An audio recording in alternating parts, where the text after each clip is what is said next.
Assalomu alaykum. YouTube'dan pul ishlashga qiziqadiganlar va YouTube'da pul ishlab yurganlar va bu sohaga endi qiziqib kelayotganlar. Men sizlar uchun bugun maxsus video yozyapman. Qanday qilib paxta terib sotib yurgan qishloqdan chiqqan bir yigit 9 yil vaqt o'tib O'zbekiston bo'yicha top ekspertlar qatoriga kirib YouTube'dan pul ishlash bo'yicha va oxirgi 2 yilda qanday qilib $100,000 pul ishlaganligimni sizlarga ketma-ketlikda tushuntirib berishga harakat qilaman. To'g'ri eshitdingiz, men YouTube orqali oxirgi 2 yilda $100,000 pul ishlab topganman. Bu pulda qanaqa ishlab topganimni mana shu videoda tushuntirib beraman. Bir gap bilan aytganda, siz mana shu videoni ko'rib, YouTube'dan pul ishlash bo'yicha sizning fikrlaringiz 180 gradusga o'zgarib, mana shu videoni ko'rib bo'lganingizdan so'ng aniq bilaman, siz ham YouTube'dan pul ishlashga qiziqib qolasiz. Bu esa juda ham oson. Chunki men eplagan narsani hamma eplay oladi. Ya'ni nima demoqchiman? Hamma eplasa bo'ladigan yo'nalish. Bu qanaqadir dasturlash emas. Bu qanaqadir raketani yangitdan yaratish emas. Bu oddiygina tasavvur qiling, sizga bitta velik berilgan, uni haydab ketishingiz kerak. Men sizlarga mana shu velikni haydashni o'rgataman. Sizga velikni yangitdan yaratishni o'rgatmayman. Shunda siz qiynalmasdan bir oyda ichida YouTube'dan kamida $1,000 topadigan darajagacha chiqib ketishingiz mumkin. Men yaqin kunlarda webinar tashkil qilyapman. Ushbu webinarda YouTube bo'yicha to'liq hamma narsani ochib beraman. 2-3 soat davom etadi. Hammani mana shu webinarda kutib qolaman. Webinar Telegram kanalda bo'lib o'tadi. Telegram kanalda mana shu videoni ostida qoldirib ketaman. Kirib albatta qo'shilib obuna bo'lib qo'yinglar va webinarni kutinglar. Xudo xolasa juda ham dahshatli bo'ladi. Juda ham ko'p ma'lumotlarni men sizlarga bepulga berib o'taman. Undan tashqari YouTube'da noldan o'rganmoqchi bo'lgan odamlar uchun meni maxsus kursim bor. Noldan 100% gacha o'rgatadigan. Mana shu kurs bo'yicha ham o'sha webinar davomida sizlarga eslatib, tavsiya berib o'taman. Kimdir xohlasa, o'sha kursga ham qo'shilib, bir oyda ichida YouTube'dan daromadga chiqishlari mumkin. Hammani webinarda kutib qolaman. Albatta videomizda YouTube'dan pul ishlashga qiziqadigan do'stlaringizga jo'natishni unutmanglar. Videoga like bosib qo'yinglar. Video haqida o'zingizning fikrlaringizni mana shu kommentda qoldirishingiz mumkin. Keling birinchi o'rinda tanishib oladigan bo'lsak, nima uchun meni eshitishingiz kerak? Men qayerdan kelib qoldim? Shuning uchun tanishib olamiz. Ism familiyam Oybek Bozorov, 29 yoshdaman, Qashqadaryodanman. Hozirgi paytda 20 yaqin Amerikan YouTube kanallarni faol yuritaman BMG Drive yo'nalishi bo'yicha. Bu qanaqa yo'nalishligini mana shu videoning davomida sizlarga to'liq tushuntirib beraman. Qisqacha tanishib oldik. Men 2017-yildan beri YouTube'da ish faoliyatini olib kelib boraman, ya'ni videolar qilib pul topaman. Nima uchun o'zi YouTube'ga kirib qolganman? Nima sabab bo'lgan? Shuni tushuntirib beraman. Birinchi o'rinda pulsizlik. Hammada hozir shu muammo bor.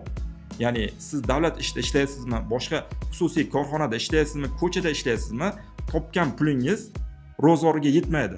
Ayniqsa shahar sharoitida. Masalan, $1,000 topasizmi, $2,000 topasizmi, bu ro'zg'ordan ortmaydi. Siz uy olish niyatingiz bordir, sizda mashina olish niyatingiz bordir, sizda sayohatga chiqish niyatingiz bordir, sizda dam olish niyatlaringiz ko'p, farzandingizni yaxshi joyda o'qitmoqchi bo'layotgandirsiz. Buni hammasiga baribir pul kerak. Lekin davlat ishida ishlasangiz yoki kimnidir qo'lida yoki o'zingiz qanaqadir shaxsiy biznes qiladigan bo'lsangiz, siz masalan 2,000 borsin bor $3,000 topishingiz mumkin. Undan ortig'iga sizda qurbingiz yetmaydi, vaqtingiz yetmaydi. Chunki pul cheklangan. Mehnat qilsangiz shuncha pul topishingiz mumkin. Lekin YouTube'da nimasi zo'r? Siz YouTube orqali cheksiz pul ishlashingiz mumkin. Mana shu narsani men sizlarga bugun o'rgatmoqchiman. Ya'ni bu videoni endi YouTube'ga kirib kelganlar, biznesmenlar bo'lishi mumkin yoki YouTube'da ishlab yurganlar bo'lishi mumkin. Bu videoni ko'rib fikrlashingiz aniq bilaman o'zgarib ketadi. Xo'p, kelinglar meni YouTube'ga kirib kelishim haqida o'zim haqimda qisqagina aytib beray. Men Insta o'qir edim. 2016-2017-yil bo'layotgan voqea. Instaga 2014-yil kirganman, o'qiyapman. Bizda o'sha yillari har doim paxtaga olib chiqishar edi. Biz paxtaga chiqib, o'zi Insta o'qiyapmiz. Tasavvur qiling, biz qanaqa niyatlar bilan, orzular bilan Instaga o'qishga kirganmiz, tayyorlanib. Lekin Instaga kirganingizdan keyin qarayapsiz, sizni paxtaga olib chiqyapti. Nima bo'lyapti deb hayron qolasiz. Men hayron qolganman to'g'risi. Insta paxtaga olib chiqyapti. Tasavvur qilish qiyin bo'lgan. Ya'ni siz o'zi Insta o'qishingiz kerak, lekin 3-4 oylab siz paxta terib yurasiz dalada, bilim olish o'rniga. Bu narsa qattiq ta'sir qilgan. O'zi biz kontraktga o'qishga kirgan bo'lsam, men o'zi oldindan masalan qishloqda o'sganim uchun dalaga chiqib yurganman. Masalan, chikankasiga chiqqanman, chopig'iga chiqqanman, qora mehnatda o'sganman. Menga bu muammo bo'lmagan paxtaga chiqish. Faqat men institutda o'qib turib paxtaga chiqishni qabul qila olmaganman. Qanday qilib oliy dargohga kelib turib bilim olmasdan paxtaga chiqib paxta terib yurish mumkin?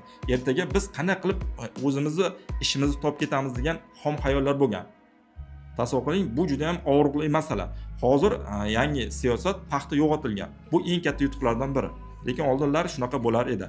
Xo'p, nima demoqchiman? Biz kontraktga men o'qishga kirganman, kontrakt puli to'langan, qiyinchilik bilan paxtaga olib chiqishgan, birinchi kursdan, ikkinchi, uchinchi kursdan paxtaga chiqqanmiz to'liq. 3 oy, 4 oylab.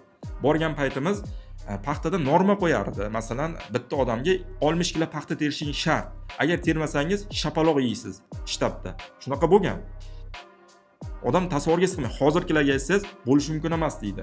Ham paxta terasa ham shapaloq yeysanmi deyishi mumkin. Ha, bo'lgan. Biz shapaloq ham yeganmiz, tergan paxtamizni pulini ham ola olmaganmiz. Tasavvur qiling, shu darajada bo'lgan. Odamga bu narsa juda ham alam qilgan. O'sha paytlar masalan 60 kilo norma bo'lsa, men 90 kilo terib, 60 kilo normamni yopib, 30 kilosini puli borlarga sotar edim. Shu orqali kun kechirganman desam ham bo'ladi. Ya'ni paxta sotib institutda o'qib kun kechirganman. Bu narsani keyin men o'tirib o'ylab ko'rganman. Bu narsa menga to'g'ri kelmasligini tushunib yetganman va qanaqadir yo'l izlashga kirishganman. Shu paytda men o'rtoqlarim bo'lardi. Ular o'zi dasturchilik qilib, saytlar yasab, saytlar orqali pul topishar edi. So'raganman, qanaqa yo'li bor? Internetda pul ishlamoqchiman. Qarayapman, chota bo'lmayapti bu deganman. Ular YouTube'da tavsiya qilgan. Chunki men dasturlashni o'rgangunimcha vaqt ketar 1 yil. Lekin menga tezroq pul kerak, kontrakt to'lash kerak, boshqa narsa qilish kerak, xarajatlar bor, kvartira bor. Chunki shaharda o'qiganimiz uchun bu narsalar muammo bo'lgan. Undan keyin YouTube'da tavsiya berishgan, o'zlari ishlamagan bo'lsa ham YouTube'dan pul ishlash mumkinligini bilishgan va menga tavsiya berishgan, senga mana shu yo'nalish osonroq. 1-2 oy o'rganib bemalol daromadga chiqishing mumkin $200-300 deyishgan. Men ularning gapiga labay deb kirib, o'rganib, kanallar ochib, boshda to'g'ri hamma qatori xatolar bo'lgan. Chunki hamma xato qiladi. Xato qilmasdan iloji yo'q. Xatolar qilib, asta-sekinlik bilan 2017-yil YouTube'ga kirib kelganman. Rasmlarni chiqarib qo'yaman. Uyda o'tirganman, orqamda zeleniy fon bo'lgan, ya'ni o'sha latta ilingan. Sababi men u joyda o'zbek YouTube'iga yangilik olib kirganman. U paytda o'zbek YouTube'ida pul berar edi prosmotrga. Masalan, 1000 ta ko'rilsa $1, 1 million ko'rilsa $1000. O'sha paytlari o'zbek YouTube'ida 1 million prosmotr qilish juda ham qiyin bo'lgan. Auditoriya kam bo'lgan chunki. Hozirgi paytda o'zbek auditoriyasi anchagina katta YouTube'da. Masalan, yaxshi video qilsangiz bemalol 1 million prosmotr qilasiz hozir. Lekin o'sha paytlar juda qiyin bo'lgan. Men 5-6 oy ishlaganimdan keyin YouTube'da tilini, algoritmini o'rganib olganimdan so'ng meni kanallarim uchishni boshlagan. Chunki men o'sha paytda o'zbek auditoriyasiga yangilik olib kirib, o'zim chiqib, qanaqadir yangilik bo'ladimi, siyosiy fikr bo'ladimi, chiqib gapirganman. Shunaqa bo'lyapti, bunaqa yangilik bu joyda bu bo'ldi deb o'zim chiqib gapirganman. U payt o'zbek auditoriyasi uchun yangilik bo'lgan. Shuning uchun yangilik qilishdan hech qachon qo'rqmang. YouTube'da bo'lsa ham yangilik bo'lgan va ko'pchilik o'sha paytda faqat rasm qo'yib videoga orqasidan ovoz bilan gapirib o'sha narsani sharhlab bergan. O'zi chiqishga qo'rqqan. Bu narsani men yorib chiqib, odamlarga yangilik sifatida kiritib, o'zlariz ham chiqsanglar bo'ladi deganim uchun meni odamlar yaxshi qabul qilib, qo'rqmasdan gapiryapti deb menga ko'proq muxlislar kelishni boshlagan, obunachilarim ko'payib ketgan, prosmotrlar uchib ketgan. Va 2018-yilga kelib meni YouTube kanalimda 50 ming, 60 ming prosmotr bo'lgan. Bu narsani men o'sha paytlar Instagramga qo'yganman, videosi ham bo'lsa qo'yib qo'yaman. Ya'ni juda ham quvonchli holat bo'lgan. Tasavvur qiling, 1 yil ichida siz 20 ming, 30 ming obunachi yig'yapsiz. Undan tashqari pul yaxshi kelishni boshlagan. Chunki o'zim chiqib gapirganim uchun tashqi reklama beradiganlar ko'proq menga pul berishgan. O'sha paytlar bizda videolarimizni asosan Rossiyadan, boshqa chet davlatlardan ko'rgani uchun bizga Rossiyada patent bilan shug'ullanadigan, taksichilik qiladigan o'sha odamlar reklama sotishgan. Ya'ni shunaqa reklama bor, qilib bersang, masalan 2000, 3000 rubl beraman degan taklifni berishar edi. Men kuniga 2 ta video chiqarsam, 2 ta odamdan reklama olsam, 4000 rubl bor edi, $50 yaqin pul o'sha paytlari. Va bilmadim, $4000, 3000 rublda bilmadim, aniq esimda yo'q, lekin o'sha paytda $50 ga yaqin pul bo'lgan. Undan tashqari men prosmotrga pul olar edim. Masalan, videolarim kuniga 200 ming, 300 ming ko'riladigan bo'lsa, $100, $200, $300 prosmotrga ham pul olganman. Ya'ni bir gap bilan 1 yil ichida men YouTube orqali noldan $2000-3000 daromad qilish darajasigacha chiqqanman. Sababi bu joyda o'zim chiqib gapirganligim uchun. Undan keyin o'zi chiqib gapiradiganlar ko'payishni boshladi. Chunki qarashyaptiki, o'sish yaxshi, odamlar yaxshi interes bildiryapti va prosmotr yaxshi bo'lyapti degan fikr bo'lgan va odamlar qo'rqmasdan o'zi chiqib gapirishni boshlagan. Va o'sish zo'r bo'lgan, masalan, o'zimda ham zo'r bo'lgan va kelgan pulga men har xil kompyuter olganman, mikrofon olganman, kamera olganman, softbox olganman, shtativlar olganman, hamma texnikani olib qo'yganman o'zimga 1 yil ichida. Va 2-yildan men kino ishlashni boshlaganman. Tasavvur qilyapsizmi? 2-yildan kino ishlash. Bu ham yangilik bo'lgan o'zbek auditoriyasi uchun. Chunki oddiy blogerlar o'zi chiqib gapirardi, lekin mana bunaqa kino ishlashga hammaning duxi yetmas edi. Chunki u joyda ssenariy qilish kerak, montaj qilish kerak, operator kerak, boshqa narsalar kerak. Bu narsani ham yangilik qilib olib kirganman. 10 taga yaqin qisqa 20 daqiqalik o'zbek kinolari ishlaganman. Buni ham kimgadir qiziq bo'lsa chiqarib qo'yishimiz mumkin yoki Telegram kanalimizda ham bo'ladi, ko'rib olishingiz mumkin. To'g'ri, oddiy bo'lgan, hamma narsasi oddiy bo'lgan, lekin o'sha narsani qilganman. Bu ham o'zbek auditoriyasi uchun yangilik bo'lgan, prosmotrlari millionga chiqib ketgan, har bir kinomdan o'rtacha $1000 topganman. Tasavvur qilyapsizmi? Chunki prosmotr millionga chiqqan. U payti millionga olib chiqish prosmotrni o'zbek auditoriyasida qiyin edi. Lekin kinolar bilan buni men olib chiqib yaxshi daromad qilganman. Undan so'ng 2019-yilga kelib turib, men daromadim yaxshi bo'lganligi uchun 3-4 oylik pulimni yiqqanman YouTube'da. O'sha paytda $7000 edi Spark avtosalonda borib yangi Sparkni sotib olganman. YouTube'da ishlagan pulim bilan. Bu narsa ko'pchilikka hayrat bilan qarashgan, qanday qilib YouTube'dan shuncha pul ishlasa bo'ladi. Hamma hayron qolgan va ko'pchilik keyin YouTube'dan pul ishlash mumkinligiga ishonishgan, chunki isbotlab qo'yganman 2019-yil YouTube orqali bitta yangi Spark olganimni. Hozirgacha har yil bitta mashinani almashtiraman. Spark'a minib ko'rdim, Cobalt ham, Gentra ham, Nexia 2 ham, Matiz ham, hammasini minib ko'rdim. Hozir Trekker 2 da yuraman. Va mana shu ishlagan pullarimga hozirgi vaqtda uyim bor. Xudo xolasa Toshkentda ham bitta uy qidiryapman, $70,000 ga yaqin. Trekker avtomobilim bor. O'zim umraga borib kelganman shu YouTube'dan topgan pulimga va ota-onamni ham umraga jo'natganman shundan topgan pulimga. Xudo xolasa niyatim bor. Katta hajga yozilib, o'zim ham ota-onamni ham hajga olib borish niyatim bor. Menimcha har bir odam bu narsani niyat qilsa kerak. Nima demoqchiman? YouTube'da boshlab kam bo'lmaganman men. Xudo xolasa siz ham agar YouTube'da boshlaydigan bo'lsangiz kam bo'lmaysiz. Sababi YouTube'da pul ko'p, auditoriya slishkom katta. Hozir yildan yilga auditoriya internetga sho'ng'i boryapti. Odamlar bilsiz, kimdir Instagramda, kimdir YouTube'da hamma internet bilan bo'lib qoldi. Zo'r davr, bosadigan davr. Tasavvur qiling, 2019-yilda zo'r rivojlandik. Men Toshkentga ofisga keldim o'sha payt, rivojlanish uchun. Chunki pul yaxshi topayapman, Toshkentga chiqsam yaxshi natija bo'ladi deb Toshkentga kelganman. Ofis arenda olganman, ish boshlaganman, shogirdlar chiqarishni boshlaganman. Ya'ni bitta potok ochganman. Shu Toshkentga 2019-yil kelganman. Ochdim, 3 oy ish davom etdi, keyin koronavirus boshlandi. Ungacha bitta potokni shogirdlarni chiqarib yuborib, 10 taga yaqin bola o'qitganman. Ularga ekranga chiqib gapirishdi, qanday qilib kamera bilan to'g'ri ishlashdi, qanday qilib montajlar qilishdi, qanday qilib obunachi va prosmotrlarni ko'paytirishdi o'rgatganman. 2019-yil ustozlikni boshlaganman.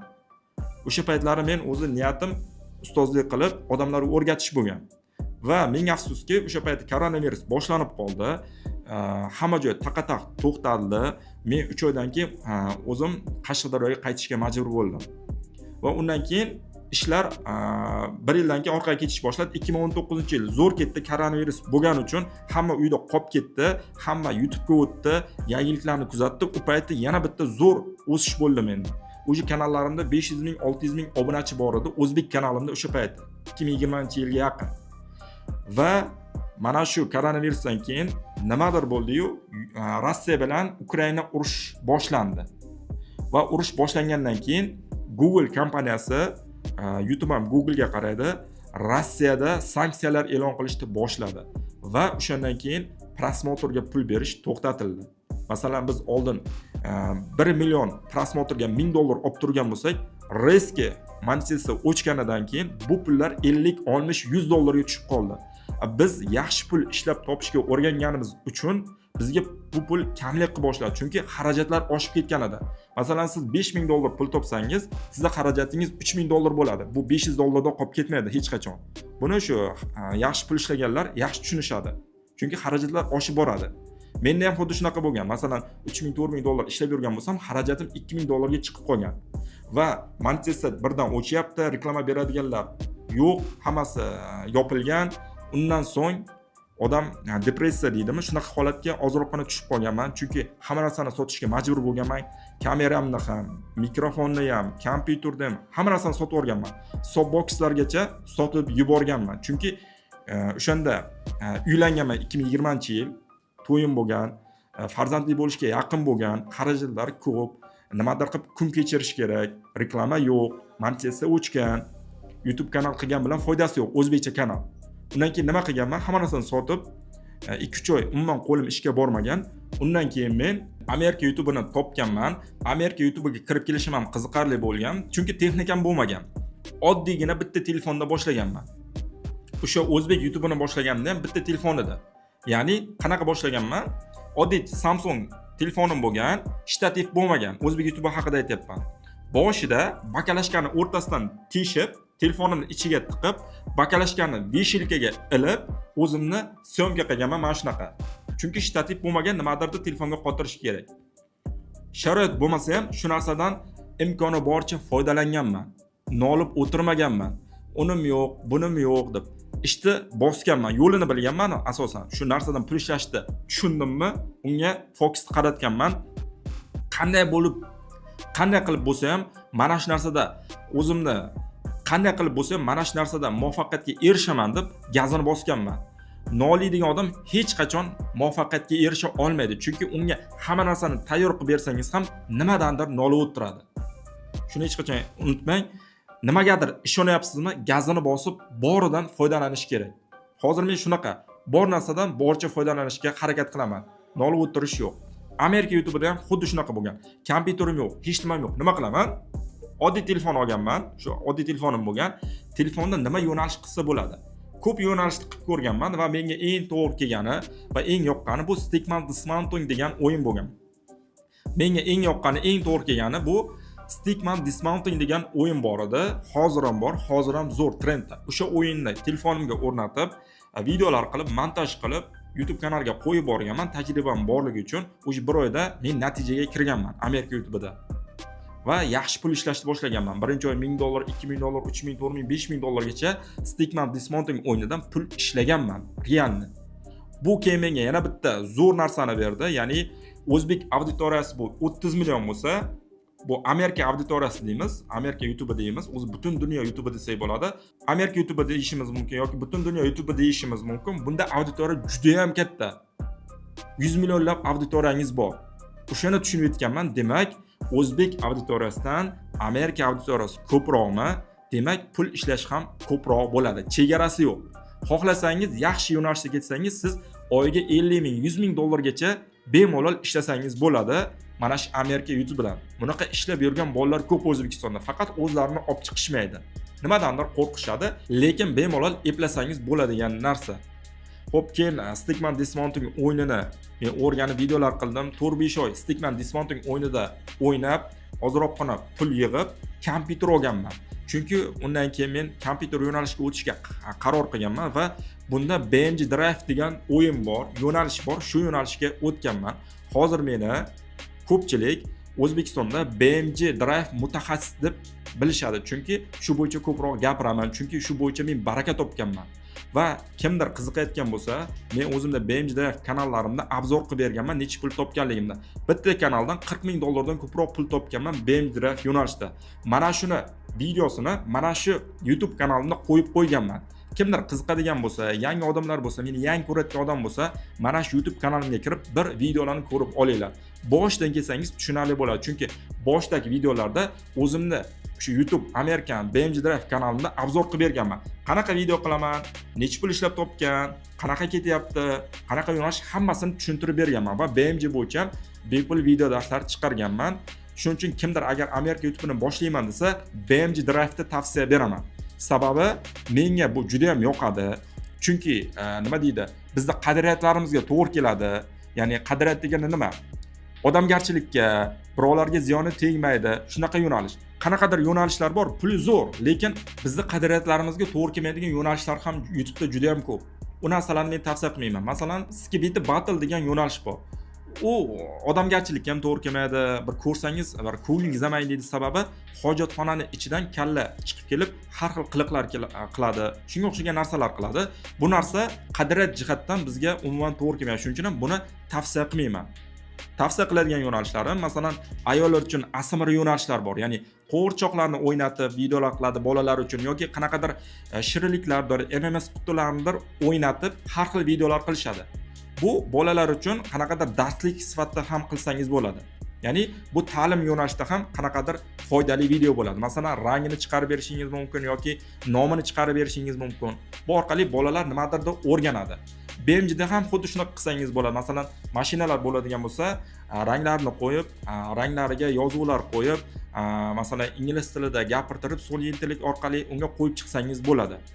Bemalol bu orqali pul ishlashingiz mumkin. Bir gap bilan aytganda, hozir men sizlarga o'zimni kirib kelish tariximni tushuntirib o'tdim. Qanday qilib paxta terib yurgan bola institutda, qanday qilib hozirgi paytda O'zbekistonda top YouTube'dan pul ishlash bo'yicha ekspertlar qatorida turganligi va qanday qilib oxirgi 2 yilda Amerika YouTube'iga kirib turib $100,000 gacha pul ishlaganini hozir o'zimning misolimda tushuntirib berdim. Bir gap bilan aytganda, hozirgi paytgacha mana shu BMJ Drive'dan bir $70,000 gacha yaqin pul topgan bo'lsam, buni obzor qilib berganman. Hammasi realni turibdi. Bu yerda qanaqadir mashinistva yoki aldashlar yo'q. Kimdir ishonmasa aytib o'tdim.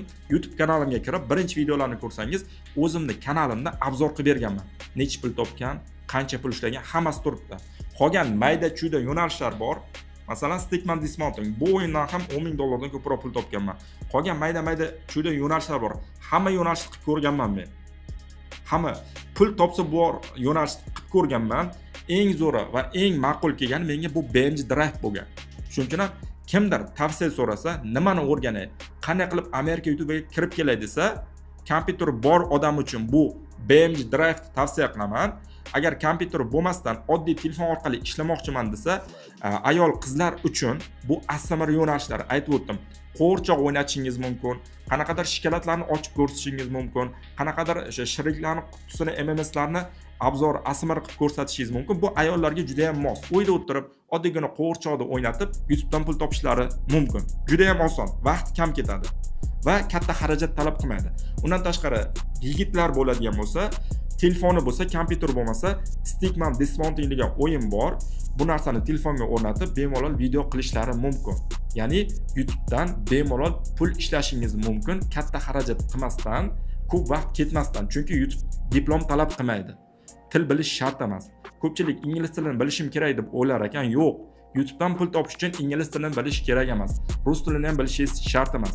Siz shunchaki o'yinlarni ekraningizda video qilib olib, o'sha videoni YouTube'ga qo'yishingiz kerak. Bo'ldi. Nomi inglizcha bo'ladi. Siz u joyda inglizcha gapirmaysiz. Biron nima qilmaysiz. Nomini esa shunchaki Google Translate'dan tarjima qildirib, ingliz tiliga o'tkazib, o'shani siz o'zingizni videongizni qo'yib borsangiz bo'ldi. Boshqa muammo yo'q. Bu joyda siz video qilish davomida inglizcha gapirmaysiz yoki ruscha gapirmaysiz. Qiladigan ishingiz oddiygina o'yin o'ynaysiz, ekraningizni zapis qilasiz yoki ASMR yo'nalish bo'lsa, shunchaki videoni kamerasini yoqib turib, qilayotgan ishingizni harakatlantirib ko'rsatasiz. Orqa foniga bir ikkita qiziqarli ovozchalar qo'ysangiz bo'ldi. Sizdan dunyo narsa talab qilinmaydi. Sizdan qanaqadir raketa yarat degan narsa talab qilinmaydi. Oddiy narsa. Shunchaki ekraningizni zapis qilib YouTube'ga qo'ysangiz bo'ldi. Faqat buni ketma-ketligi bor, kanal to'g'ri ochish kerak, nastroykasini to'g'ri qilish kerak, nomlarini to'g'ri qo'yish kerak. Undan tashqari taglari degan narsa bor. Undan tashqari YouTube algoritmini bilishingiz kerak. Bu narsalarni mana shu video davomida hozir sizlarga o'rgatib ketaman. Ya'ni YouTube algoritmi qanaqa ishlaydi? O'zi YouTube bizga nima sababdan pul to'laydi? Hozir mana shu narsalarga chuqurroq kirishamiz. Kelinglar, bu ikkinchi mavzuga o'tamiz. Bu tarix bo'ldi. Ya'ni qanday qilib men YouTube'ga kirib kelganligim, 9 yil davomida nima ishlar qilganimni tushuntirib o'tdim. Endi keling YouTube'dan pul topish bo'yicha gaplashadigan bo'lsak. YouTube bizga nima uchun pul to'lash kerak? Shuni men sizlarga hozir dehqoncha tushuntirishga harakat qilaman. Ya'ni YouTube qanday qilib bizga pul to'laydi? Shuni tushuntiray.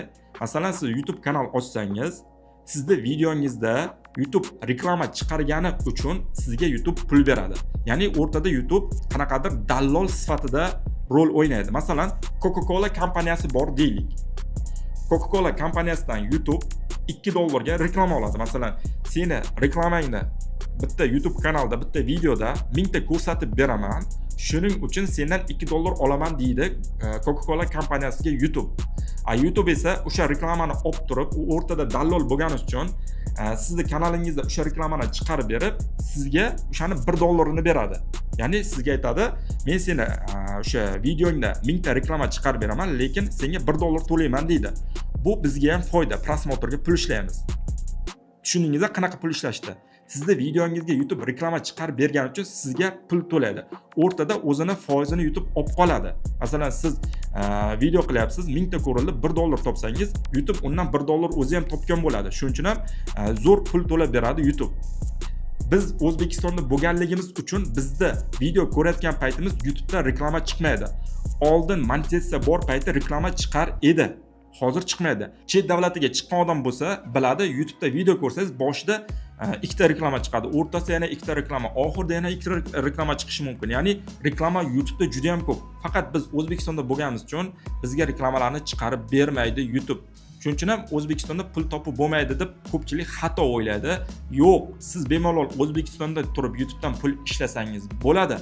Faqat sizni videozni O'zbekistondan ko'rmasa bo'ldi. Shu narsa. Lekin siz Amerikada turib o'zbekcha video qilsangiz, sizni videozni o'zbeklar ko'rsa, uning uchun pul to'lamaydi. Chunki sizni o'zbeklar ko'rayotgan bo'ladi. Shuning uchun nima qilishingiz kerak? Siz video qilsangiz, siz o'zbeklar ko'rmaydigan video qilsangiz, shundagina pul ishlay olasiz. O'zbekistonda turib, muammosiz. Shuning uchun ham biz videolarimizni ingliz tilida chiqaramiz va bizda Hindiston, Amerika, Braziliya ko'radi. Shuning uchun ham bizga pul to'laydi YouTube.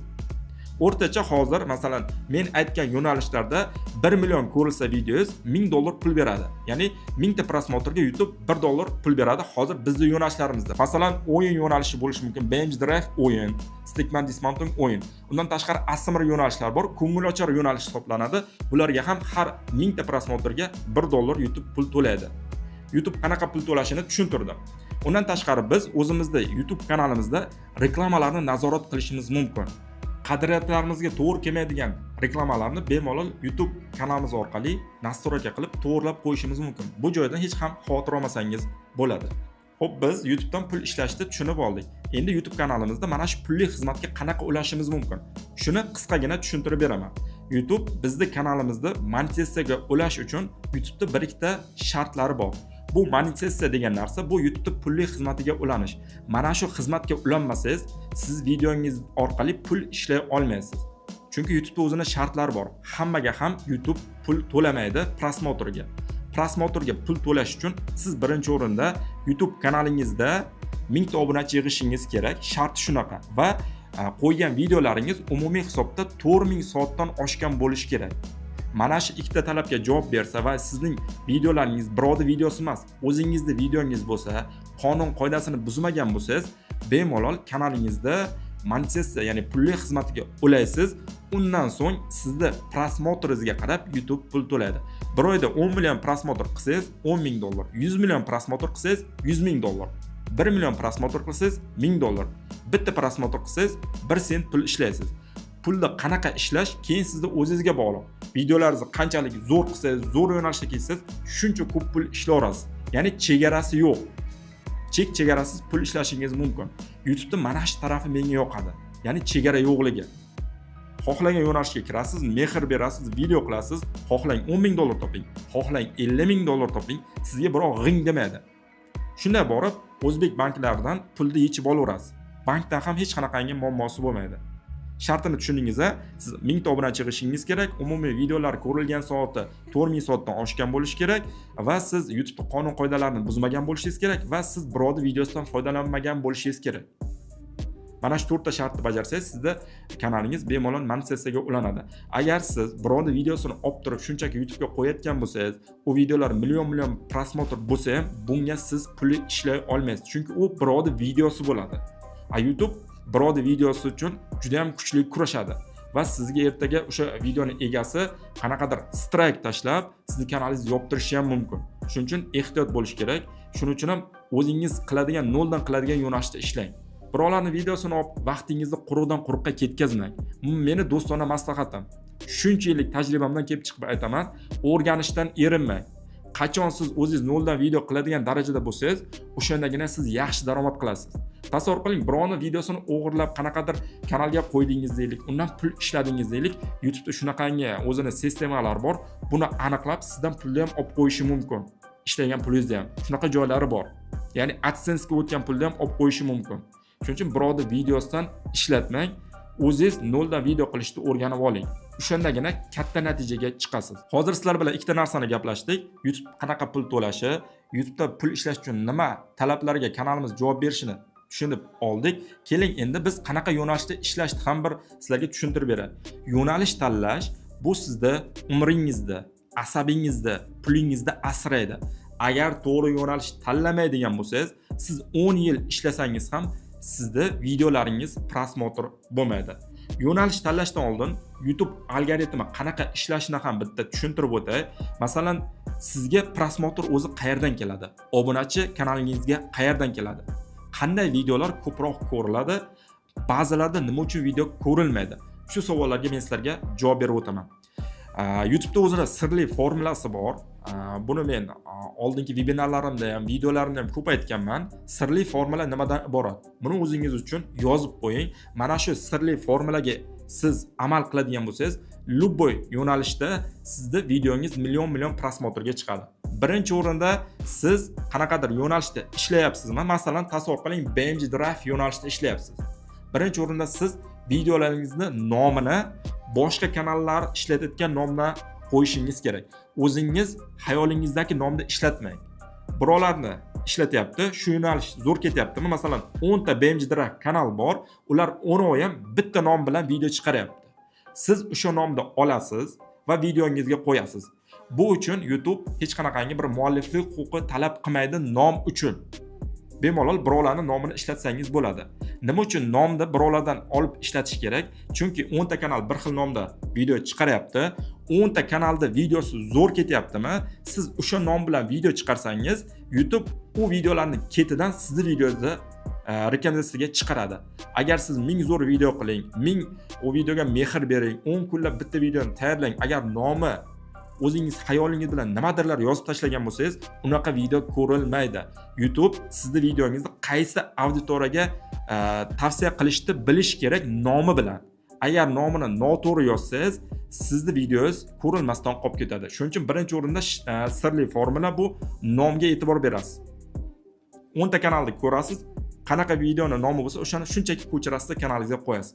Undan tashqari, videoni ustidagi obloshka bu ikkinchi sirli formula. Agar siz obloshkaningizda o'sha YouTube kanallarida qilgandek qilmasangiz, u ham prosmotr bo'lmaydi. Tasavvur qiling, 10 ta kanal bir-biriga o'xshash obloshka qilyapti, bir-biriga o'xshash nom bilan qo'yapti. Ularning hamma videosi zo'r ketyapti. Prosmotrlar 1 500 000, 2 million ko'rilyapti. Lekin siz o'zingizcha qanaqadir yangilik qilaman, birlikda yangidan ixtiro qilaman dedingiz, kirdingiz, rasmini boshqacha qildingiz, prosmotr olmaydi, nolda qolib ketadi. Shuning uchun ham nima qilar ekansiz? Birinchi sirli formula bu nomini birga bir qo'yasiz. Obloshkasini ularnikini ko'chirib qo'ymaysiz. Chunki obloshka uchun mualliflik huquqi bor, ertaga o'chirtirib tashlashi mumkin. Siz obloshkani u kanallar qilgandek qilishingiz kerak, zarur. Agar obloshka o'xshamasa ham YouTube u narsani bir-biriga tavsiya qilmaydi. Chunki YouTube'da video ko'rguncha siz ko'rgan tema bo'yicha YouTube reklama qiladi. Masalan, siz tasavvur qiling, futbol ko'rib tursangiz, sizda YouTube'ingizda pastida yoki yonboshida o'sha futbolga oid video chiqadi. Xuddi boshqa narsalarda ham shu narsa amal qiladi. Masalan, BMG Drive kimdir video ko'ryaptimi? Nomi bir xil bo'lsa, obloshkasi bir xil bo'lsa, sizning videongizni YouTube boshqalarga tavsiya qiladi va o'shandan prosmotr keladi. Va biz mana shu ikkita narsani e'tibor bilan qiladigan bo'lsak, keyingi qadamlar keyin qilinadi. Masalan, video qanaqa qilinyapti? Masalan, 10 ta kanal 5 daqiqalik video qilyapti. BMG Drive bo'yicha siz 15 daqiqalik video qilsangiz, bu ham mantiqqa to'g'ri kelmaydi. Chunki kirgan odam kam minut ko'rsa, u darajada tushib ketib, sizning videongiz ko'rilmaydi. Shuning uchun ham videoning daqiqasi muhim. Ya'ni hamma 5 daqiqalik video qilyaptimi? Siz ham 5 daqiqalik video qiling. O'zingizdan nimadirlar qo'shib, yangi velik ixtiro qilib, uni 15 daqiqa qilib, o'zingizni qiynamang. Bor narsani velikda haydab ketishni o'rganing. Nima qilayotgansiz? Nomi o'xshash bo'ladi, obloshka o'xshash bo'ladi, videoni uzunligi o'xshash bo'ladi, videoni ichi qilmish ham o'xshash bo'lishi kerak. Ya'ni boshqalar 2 talik video qilayotgan bo'lsa, treyler siz 10 talik qilsangiz, u yemasligi mumkin. Shuning uchun bu 2 talik qilish kerak degani. Qaysi yo'nalish trendda bo'lsa, o'shanga o'xshatib video qilasiz. Bu 4-narsasi. Va video chiqarish vaqti. Hamma kechga soat 5 ta video chiqaryaptimi? Siz ham 5 ta chiqaring. Hamma 5 ta video chiqarsa, siz 12 da video chiqarsangiz, sizning videongiz prosmotr bo'lmasligi mumkin, qolgan narsalarni to'g'ri qilgan taqdiringizda ham. Shuning uchun video chiqarish vaqtiga ham juda ham e'tiborli bo'ling. Boshqa kanallarni analiz qiling. Analiz qilmasdan YouTube ga shunchaki kirib kelmang. O'zingiz qilmoqchi bo'lgan 10 ta kanalni topasiz. Qanaqa video qilyapti, qanaqa nom ishlatyapti, qanaqa obloshka qilyapti, soat nechida chiqaryapti, videoni uzunligi qanaqa bo'lyapti, videoni ichi qanaqa kadrlar qilinyapti. O'sha bo'yicha xuddi o'shanday qilib, kopiya qilib qilasiz, keyin sizda video prosmotr bo'lishni boshlaydi. Yangitdan velik ixtiro qilmang, yangitdan raketa ixtiro qilmang. O'zingizni qiynaganingiz qoladi, prosmotr bo'lmaydi, motivatsiyasiz tushib ketadi. Shu bilan YouTube men uchun emas ekan deb tashlab ketasiz. Lekin men aytgan sirli formulalardan o'zingiz amalda qo'llasangiz, 2 kunda natijani sezasiz. Agar siz YouTube'da ishlayotgan bo'lsangiz, shu narsani sinab ko'ring. Aniq xudo xolasa sizda prosmotrlaringiz kamida 4-5 karra o'sib ketadi. Bu YouTube'da algoritm edi. Agar siz mana shu algoritmda bitta joyini buzib qo'yadigan bo'lsangiz, sizning videolaringiz prosmotr bo'lmaydi. Mana shu algoritmga amal qilsangizgina siz katta natijalarga erishasiz. Buni tushuntira oldim degan umiddamiz. YouTube algoritmi xuddi shunaqa ishlaydi. Agar shu narsani qo'llaydigan bo'lsangiz, xudo xolasa 5 karraga sizning prosmotrlaringiz oshadi. Agar sizga mana shu narsalar qiziq bo'lsa, YouTubedan pul ishlash, algoritm qanaqa ishlash, yo'nalish qanaqa tanlash, ko'proq narsani bilmoqchi bo'lsangiz, men yaqin kunlarda webinar tashkil qilyapman. Ushbu webinarda YouTube bo'yicha to'liq hamma narsani ochib beraman. 2-3 soat davom etadi. Hammani mana shu webinarda kutib qolaman. Webinar Telegram kanalda bo'lib o'tadi. Telegram kanalda mana shu videoni ostida qoldirib ketaman. Kirib albatta qo'shilib, obuna bo'lib qo'yinglar va webinarni kutinglar. Xudo xolasa juda ham dahshatli bo'ladi. Juda ham ko'p ma'lumotlarni men sizlarga bepulga berib o'taman. Undan tashqari, YouTube'da noldan o'rganmoqchi bo'lgan odamlar uchun meni maxsus kursim bor. Noldan 100% gacha o'rgatadigan. Mana shu kurs bo'yicha ham o'sha webinar davomida sizlarga eslatib, tavsiya berib o'taman. Kimdir xohlasa, o'sha kursga ham qo'shilib, 1 oyda ichida YouTube'dan daromadga chiqishlari mumkin. Hammani webinarda kutib qolaman. Albatta videomizda YouTube'dan pul ishlashga qiziqadigan do'stlaringizga jo'natishni unutmanglar. Videoga like bosib qo'yinglar. Video haqida o'zingizning fikrlaringizni mana shu kommentda qoldirishingiz mumkin. Hammani e'tibor uchun rahmat. Agar video bo'yicha qanaqadir yana takliflaringiz bo'lsa, mavzularni yozib qoldiringlar. O'sha mavzular bo'yicha yana videolar qilib beraman. Sog' bo'lasizlar, salomat bo'lasizlar.